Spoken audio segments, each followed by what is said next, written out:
नमस्ते मित्रों। आज इस वीडियो में हम एक ऐसे आदमी की स्टोरी देखने वाले जिसके पास लाइफ में सब कुछ था। फरारी जैसी महंगी कार, महंगा घर, private holiday island, as a lawyer, industry में बड़ा नाम, सब। और ये सब कुछ बेच के वो हिमालय चला जाता है जीवन का असली मतलब ढूंढने के लिए। आज इस वीडियो में हम ऐसे 7 प्रिंसिपल की बात करेंगे जो उस अमीर आदमी ने हिमालय में साधु बनकर सीखे, जिसे फॉलो करके आप भी अपनी ज़िंदगी को एक मीनिंगफुल और सेटिस्फैक्ट्री वे में जी सकते हो। उस आदमी ने अपनी लाइफ में सारी चीज़ों को हासिल किया था, लेकिन कुछ सेक्रीफाइसेस करके, जैसे फैमिली, हेल्थ और पीस। उसकी वाइफ उसे छोड़कर चली गई थी। उसके डैड के साथ उसके बोलने तक के रिलेशन नहीं थे। उसकी एज 50 की थी, लेकिन दिन के 18 घंटे काम करने की वजह से और स्ट्रेसफुल लाइफ की वजह से वो 50 के बदले 17 साल का लग रहा था। पेशे से वो एक लॉयर था और उसने अपनी इंडस्ट्री में इतना बड़ा नाम बनाया था कि उसके सामने बोलने से पहले जज भी एक बार सोचता था। लेकिन अचानक एक दिन उसकी लाइफ में कुछ ऐसा हुआ जिसने उसकी ज़िंदगी बदल दी। उस दिन वो कोर्ट में केस लड़ रहा था, तभी अचानक वो बेहोश होकर ज़मीन पर गिर गया हार्ट अटैक की वजह से। उस इवेंट के बाद वो अपनी सारी माल मिलकत बेचकर किसी को बताया बिना इंडिया में हिमालय के पहाड़ों में आ गया। उसने सुना था हिमालय की ऊंची चोटियों में जहाँ कोई नहीं पहुँच सकता, वहाँ कुछ साधु रहते हैं जो कई 100 सालों से जी रहे हैं और जिन्हें कुछ ऐसी चीज़ें पता है जो उन्हें कई 100 सालों तक यंग और एनर्जेटिक रखती है, जिन्हें पता है कि कैसे अपने माइंड को कंट्रोल में रख के एक बैलेंस्ड, पीसफुल और हैप्पी लाइफ को जीना है।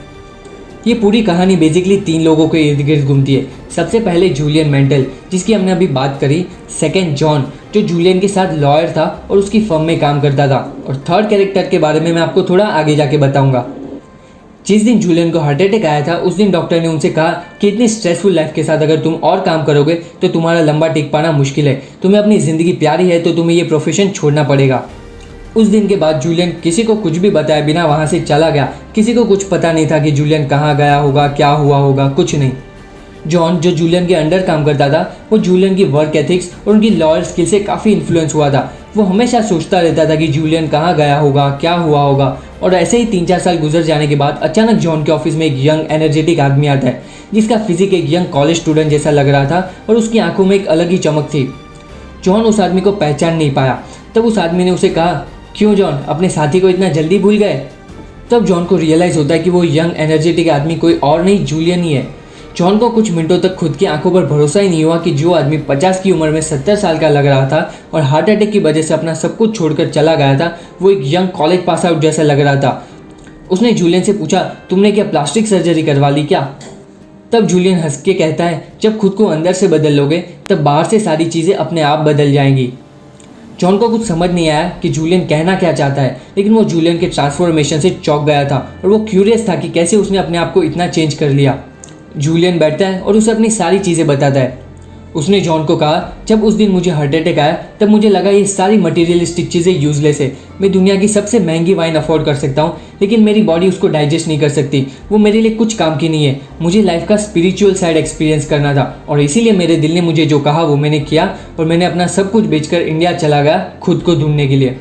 वहाँ कई महीनों तक भटकने के बाद मुझे पता चला कि नॉर्थ इंडिया के उन ऊंचे हिमालय के पहाड़ों में कुछ साधु रहते हैं जो लाइफ का सुप्रीम ट्रूथ जानते हैं और जिन्हें पता है कि कैसे लाइफ को पूरी तरीके से सेटिस्फेक्शन और हैप्पीनेस के साथ जिया जाए।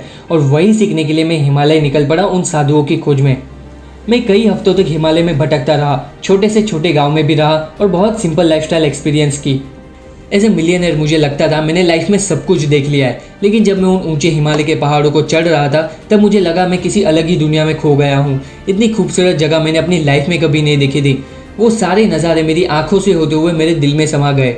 उन ऊंची हवाओं में कुछ ऐसी एनर्जी थी जिसने मेरी सालों की थकान को चपटी में ख़त्म कर दिया। कई दिन तक हिमालय में ट्रैक करने के बाद मुझे एक संत मिले जिनका नाम था योगी रमन। उनकी आंखों की गहराई और उनकी आवाज़ से लग रहा था जैसे उनके पास कई सालों का एक्सपीरियंस और विजडम है, लेकिन उनका फिजिक 30-35 साल के यंग आदमी जैसा था। मैंने उनको सारी चीज़ें बताई, मेरी लाइफ की ट्रेजेडी बताई और मैंने कहा मुझे लाइफ का सुप्रीम ट्रूथ जानना है। मुझे लाइफ को फुल सेटिस्फेक्शन और हैप्पीनेस के साथ स्पेंड करना है। तब उसके जवाब में योगी रमन ने उनसे कहा, कई सालों के बाद कोई बाहर का आदमी यहाँ तक पहुँचा है। तुम यहाँ तक आ गए हो तो ज़रूर कोई मकसद होगा तुम्हारा। मैं तुम्हें जीवन के सारे रहस्य बताऊँगा, लेकिन एक शर्त पर। जूलियन ने कहा, मुझे सारी शर्तें मंजूर है। तब योगी रमन ने कहा, मैं जो भी तुम्हें सिखाऊंगा वो सारी चीज़ें वेस्ट के लोगों तक तुम्हें पहुंचानी है जिन्हें लाइफ में पर्पस और डायरेक्शन की ज़रूरत है। जूलियन ने जवाब में कहा, मैं ज़रूर ये सारी चीज़ें दूसरे लोगों तक पहुंचाऊंगा जिन्हें इसकी ज़रूरत है। योगी रमन ने जूलियन को 7 सिंबल की मदद से 7 प्रिंसिपल बताए, कुछ सीरीज ऑफ इवेंट की मदद से, जो आगे मैं इस वीडियो में आपके साथ शेयर करने वाला हूँ। और वो इवेंट्स कुछ इस तरीके से थे। इमेजिन करो आप किसी गार्डन में बैठे हो जहाँ गार्डन के बीच में एक लाइट हाउस है जिसमें से 9 फुट का एक ऊंचा जापानी सुमो रेसलर आता है जिसके गले में लाल रंग के धागे की एक माला है। वो जैसे ही बाहर आता है वो एक सोने की घड़ी पे पैर रखता है और फिसल जाता है और फिसलते ही वो बेहोश हो जाता है। थोड़ी देर के बाद अचानक एक गुलाब की खुशबू की वजह से वो जाग जाता है और जागता है तब वो देखता है उसके सामने एक रास्ता है जिसके दोनों बाजू बहुत सारे हीरे मोती जड़े हुए हैं। वो खुशी खुशी उस रास्ते पे चलते चला जाता है। अभी मैंने जो आपको सीरीज ऑफ इवेंट बताया उसमें 7 सिंबल और 7 प्रिंसिपल छुपे हैं जो आपको इस स्टोरी के माध्यम से याद रखने हैं। तो सबसे पहला है द मोस्ट एक्स्ट्राऑर्डिनरी गार्डन। यहाँ पर गार्डन सिंबलाइज करता है माइंड को। अगर आप अपने गार्डन में अच्छे फ्लावर वाले पेड़ पौधे लगाओगे, उसका अच्छे से ख्याल रखोगे तो थोड़े टाइम में गार्डन बहुत सारे फूलों से खिल उठेगा और बहुत सुंदर जगह बन जाएगा। लेकिन अगर आप केयर नहीं करोगे, आप उसे ऐसे ही छोड़ दोगे तो उसमें बहुत सारे फालतू के घास फूस निकल आएंगे और पूरे गार्डन को खराब कर देंगे। अब ये जो फ्लावर के पेड़ है वो पॉजिटिव थॉट्स है और जो फालतू के वीड्स है वो नेगेटिव थॉट्स है। अगर आप अपने माइंड में अच्छे पॉजिटिव थॉट्स प्लान नहीं करोगे, आपके माइंड में आने वाले थॉट्स को केयरफुली चूज नहीं करोगे तो सूनर और लेटर आपका माइंड भी उस खराब गार्डन के जैसे फालतू के बेकार के नेगेटिव थॉट्स से भर जाएगा जो आपकी लाइफ को पूरी तरह से खराब कर देगा। अब एक अच्छा केयरटेकर गार्डन की केयर करता है और फालतू के पेड़ पौधों को निकाल के फेंक देता है। सिमिलरली आप भी आपके माइंड की केयरटेकर हो। आपको ये चीज़ का ध्यान रखना है कि माइंड में फालतू के नेगेटिव थॉट्स को निकाल देना है। अब एक कहावत है, what you think you become. जैसा आप सोचते हो वैसे ही आपकी लाइफ होगी। दुनिया में हर एक चीज़ 2 बार होती है, पहले आपके माइंड में और फिर रियलिटी में। कोई भी इवेंट एक्चुअल में होने से पहले उसका ब्लूप्रिंट दिमाग में रेडी होता है। यानी कि आप जो सोचते हो वही आप फील करते हो और जो आप फील करते हो वैसे ही आपके एक्शन होंगे और वैसे ही उसका रिजल्ट होगा। तो अगर आप दिन भर नेगेटिव सोचते रहते हो, पास्ट में हुए इवेंट्स के बारे में सोच के दुखी होते हो या फिर फ्यूचर में क्या होगा उसकी चिंता में पड़े रहते हो तो आप हमेशा डिप्रेस्ड ही फील करोगे और उस डिप्रेशन का असर आपके एक्शन पे भी होगा और उसका रिजल्ट भी वैसा ही होगा। तो always remember, either you control your mind or your mind will control you.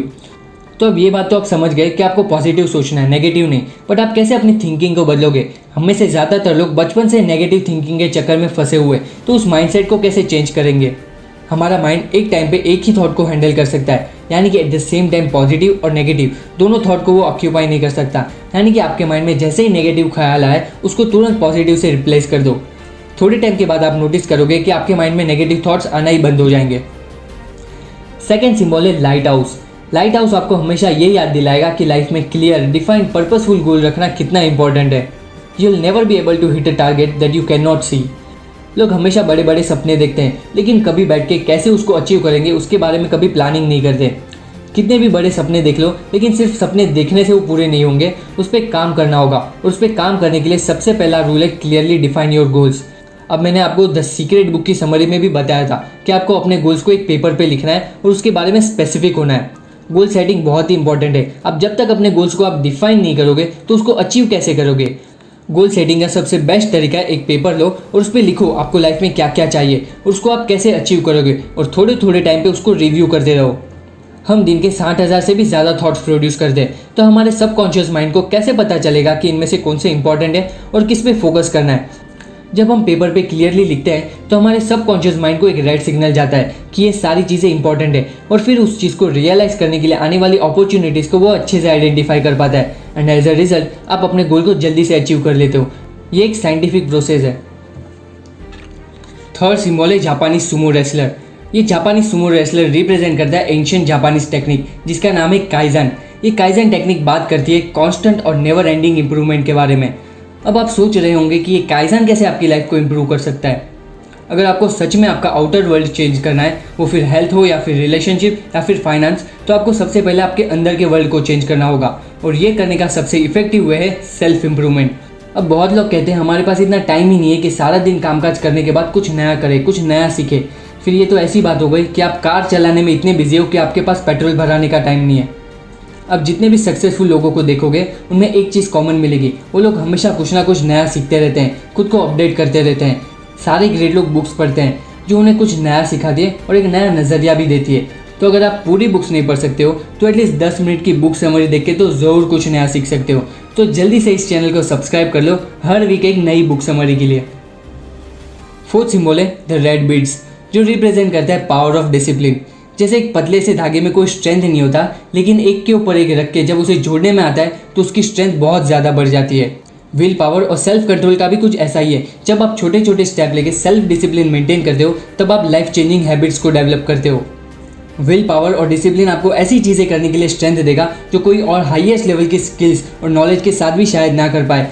तो सेल्फ डिसिप्लिन और विल पावर बहुत इंपॉर्टेंट है लाइफ में जो चाहिए वो अचीव करने के लिए।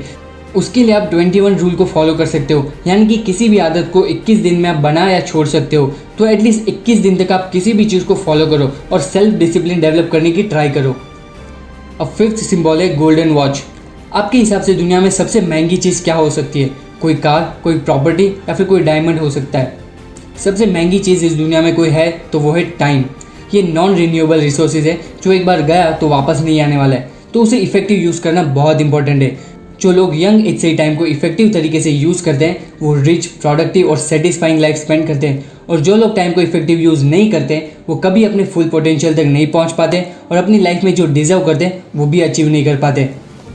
टाइम को इफेक्टिव तरीके से यूज़ करने का मतलब ये नहीं है कि आप वर्कहॉलिक बन जाओ। उसका मतलब ये है कि आपके पास ज़्यादा टाइम है वो चीज़ें करने के लिए जो आपको पसंद है, अपने फैमिली के लिए, अपने फ्रेंड्स के लिए और अपने पैशन के लिए टाइम है।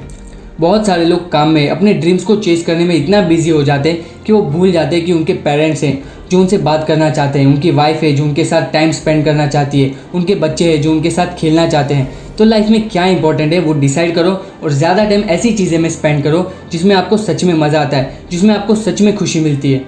और इन सारी चीज़ों के लिए फ्री टाइम आप बाकी के काम को इफेक्टिव तरीके से करके निकाल सकते हो। टाइम को कैसे इफेक्टिव तरीके से हम लोग यूज़ कर सकते हैं इसके बारे में हमने ऑलरेडी कई सारे वीडियो में बात करी हुई है। सिक्स्थ सिंबल है फ्रेग्रेंट रोजेस।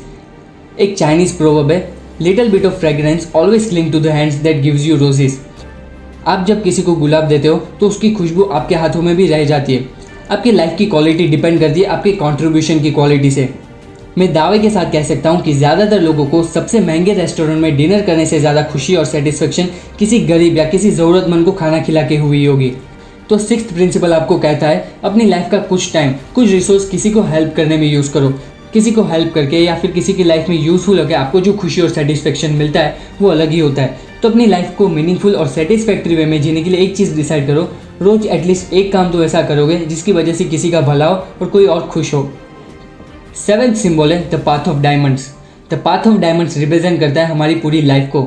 हमारी पूरी लाइफ ऐसी खूबसूरत चीज़ों से भरी पड़ी है जो किसी डायमंड से कम नहीं है।